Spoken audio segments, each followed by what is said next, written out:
le choix, il va falloir qu'on construise un nouveau pont ou un tunnel. Et si on fait ça, on va les construire exactement au même endroit où sont nos deux ponts actuellement. Il y a deux raisons pour ça. La première, c'est que c'est vraiment là, devant Québec, une fleuve est plus étroite. Donc, ça va coûter moins cher, c'est moins long.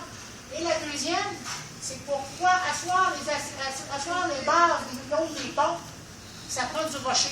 Et c'est le seul endroit aussi devant Québec, au fond du fleuve, où vous avez ce rocher-là. Partout ailleurs, c'est de la base.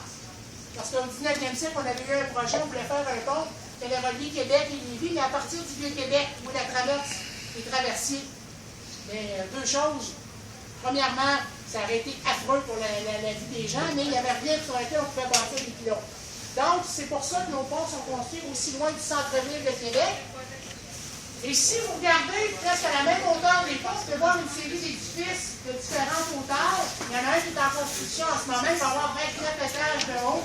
Donc, il va être très près d'avoir je viens de me faire aller pour la parole.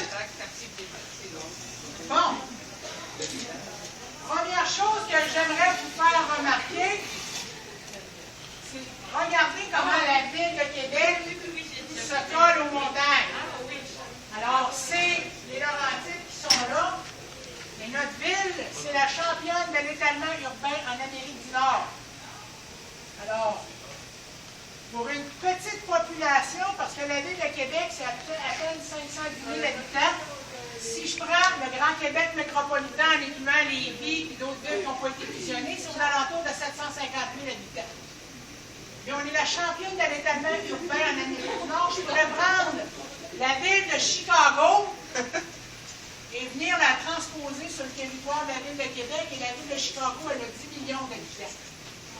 Alors, il faut vous dire comment notre ville s'est développée en fonction de ses banlieues.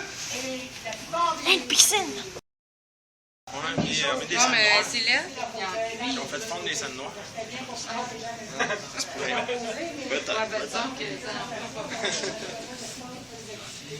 Puis vous voyez la citadelle ici. Vous voyez quoi,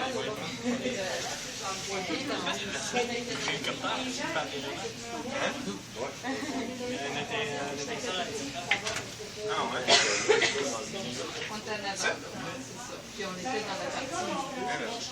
Il y avait un restaurant. Oui. Eh oui. Eh oui. Ça fait qu'on...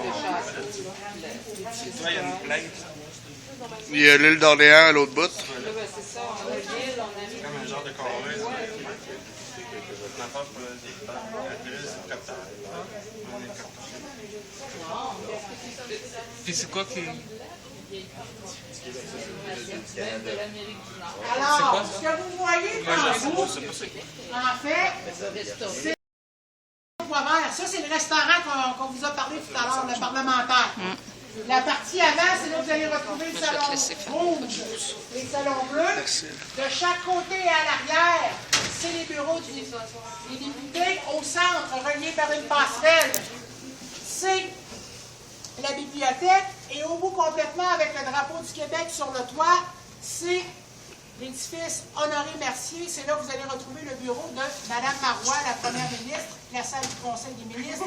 Derrière, vous avez deux autres édifices, André Laurando et J-Antoine Panet.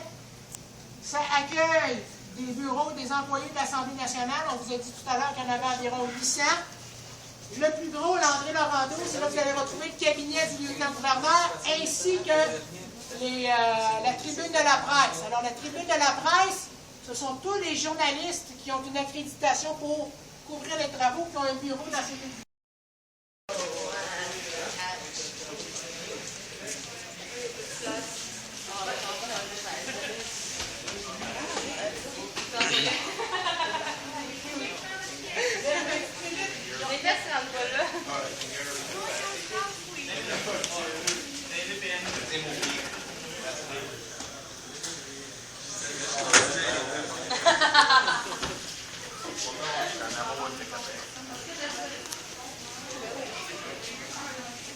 On joue le serpent échelle. C'est le serpent échelle.